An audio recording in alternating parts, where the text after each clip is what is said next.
वचन की आज की श्रृंखला को आगे बढ़ाते हुए आज जिस विषय पर चर्चा करनी है वह विषय है पाखंड एक उत्सव। पारिवारिक संगठन का मनोवैज्ञानिक दबाव और नास्तिकों का नकारात्मक बुद्धि और पारिवारिक विखंडन, इन विषयों की चर्चा करते हैं। तो ब्राह्मण व्यवस्था द्वारा बनाया गए तमाम तरह के पाखंड, रीति रिवाज, परंपराएं,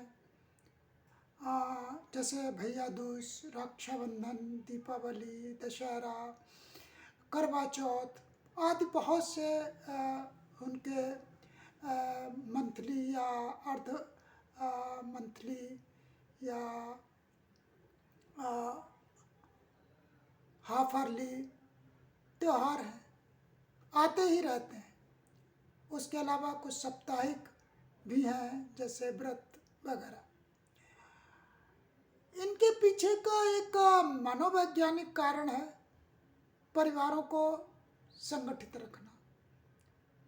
जिन समाजों में, जिन परिवारों में, जिन देशों में इस तरह की परंपराएं नहीं हैं, वहाँ पर परिवारों का संगठनात्मक रूप दिखाई नहीं देता।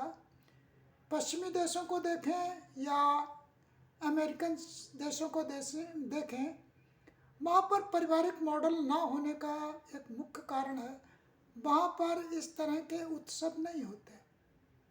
तो ऐसे उत्सव ना होने की वजह से वहाँ का पारिवारिक मॉडल मजबूत नहीं होता है।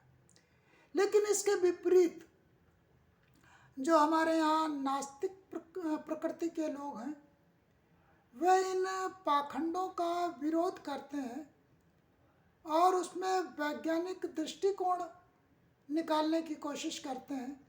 जबकि सारी पाखंड परंपराएं मनोवैज्ञानिक है, मन मस्तिष्क को समझने वाली है, मन का जो विरोधी स्वभाव है उसको समझने वाली है। तो मन के जो विरोधी स्वभाव को समझकर एक मनोवैज्ञानिक दबाव क्रिएट किया गया ताकि लोग परिवार के प्रति संगठित रहें, समर्पित रहें, एक दूसरे के प्रति लगाव उत्पन्न करें, कर्तव्य को समझें। इसके लिए इन चीज़ों को वर्णन किया गया। हम कुछ चीज़ों को पकड़ेंगे क्योंकि ये तो बहुत ही गूढ़ परंपराएं हैं। एक एक की चर्चा करूँगा तो वीडियो बहुत लंबा हो जाएगा। जैसे पितृविसर्जन। पितृविसर्जन की परंपरा में व्यक्ति के मर जाने के बाद भी कुछ कर्म कांड वार्षिक रूप से किए जाते हैं। उसमें यह है कि हम अपने पूर्वजों को याद करते हैं।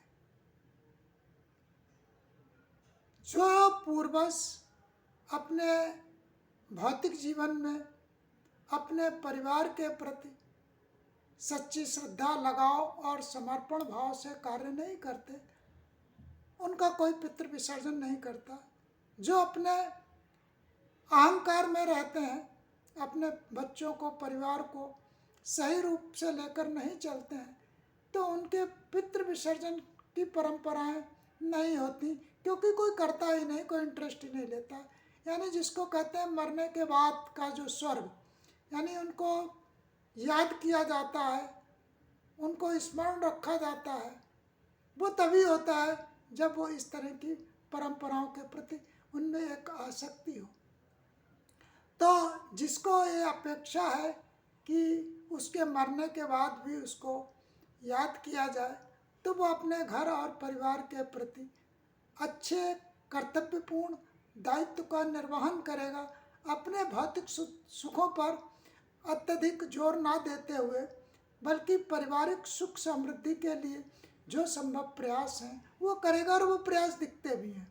बच्चे भी उसको बड़े होने के साथ समझने लगते हैं कि क्या आर्थिक स्थिति थी, क्या सामाजिक स्थिति थी, और जो किया गया उससे अच्छा नहीं हो सकता। जब बच्चे ऐसा समझते हैं तो फिर वो मरने के बाद पितृ विसर्जन का काम करते हैं। जो हमारे पुरोहित, पंडित जो है, ये परंपराएं बनी रहें परिवार के संगठन की, इसलिए उन पर जोर देते हैं, बार बार पिंच भी करते हैं, आर्थिक समृद्धि की तरफ बढ़ाने का प्रयास भी करते हैं ताकि इन परंपराओं को बनाया जाए और आने वाली अगली पीढ़ी भी उनको समझे। इसी तरह से अन्य त्यौहार हैं करवा चौथ का। अगर मान लीजिए पति पत्नी के बीच झगड़ा होता है, जो कि एक वार्षिक त्यौहार है, तो पति पत्नी के बीच झगड़ा है, दूरी है, मैके में रह रही है, ससुराल में रह रही, शारीरिक संबंध नहीं हो रहे हैं, तो ये जो करवा चौथ का त्यौहार है एक स्त्री को मजबूर करता है कि वो अपना समर्पण दिखाए, क्योंकि घर परिवार सभी का जोर रहता है कि नहीं करवा चौथ रहना। तो जो रिश्ते हैं वो कहीं ना कहीं जो है पुनर्स्थापित होते हैं। लेकिन जिन परंपराओं में इस तरह की और जिन समाजों में इस तरह की व्यवस्थाएं नहीं होती, उनके केस अल्टीमेटली कोर्ट में पहुंचते हैं और उनका समाधान फिर कोर्ट से वर्षों में होता है या नहीं होता है, या लंगारान होता है, लेकिन परिवार तो नष्ट हो चुका होता है। इसी तरह से भाई बहन को अधिक प्राथमिकता दी गई, जिसमें भाई बहन के बीच दो त्यौहार, रक्षाबंधन, भैया दूज, लगभग दोनों के बीच 6 महीने का या कुछ महीनों का अंतर रहता है, जिससे जो है इन परंपराओं को अच्छे ढंग से मनाया जाता है, ताकि यदि भाई बहन के बीच झगड़ा हो जाए तो कम से कम इस परंपरा के बहाने वो एक दूसरे से मिलें, बात करें, बातचीत करें। परिवार का उस पर दबाव भी रहता है। इसी तरह से माँ बेटे के बीच जो संबंधों को सुदृढ़ बनाने के लिए उनके पाखंड परंपराएं हैं, जो एक मनोवैज्ञानिक दबाव है परिवारों को सुसंगठित रखने का। लेकिन जो नास्तिक प्रवृत्ति के लोग हैं, बुद्धिवादी लोग हैं, वो कई बार बेवकूफ़ीपूर्ण कार्य करते हैं, और इसलिए करते हैं कि उन्हें ब्राह्मण परंपरा का विरोध करना है। आजकल एक नया शब्द चुन लिया इन बुद्धवादी लोगों ने, समण और बमण। समण वो मानकर चलते हैं कि बुद्ध परंपरा का अंग है, और बमण मानते हैं ये पाखंड परंपरा का अंग है, और अपने आप को श्रवण कर जो है भांति भांति के समाज में विद्रोह, परिवार में, खासतौर से परिवार को खंडित करने की वजह सारी परंपराओं को तोड़ रहे हैं। तो इन जो अपने आप को समण कहते हैं, इन समण का जो है पारिवारिक मॉडल, पारिवारिक ढांचा अत्यंत कमज़ोर होता है और सिर्फ एक सामाजिक दिखावा होता है। मैं आपकी जानकारी में डाल दूं कि भगवान बुद्ध के वचन त्रिपिटक में जो संकलित किए हैं गए हैं वो महाकाश्यप द्वारा किए गए, और महाकाश्यप ब्राह्मण कुल से आते थे, और बाद में इनको मौखिक रूप से याद रखा गया, कहीं पर कोई लिखित उस समय नहीं हुआ।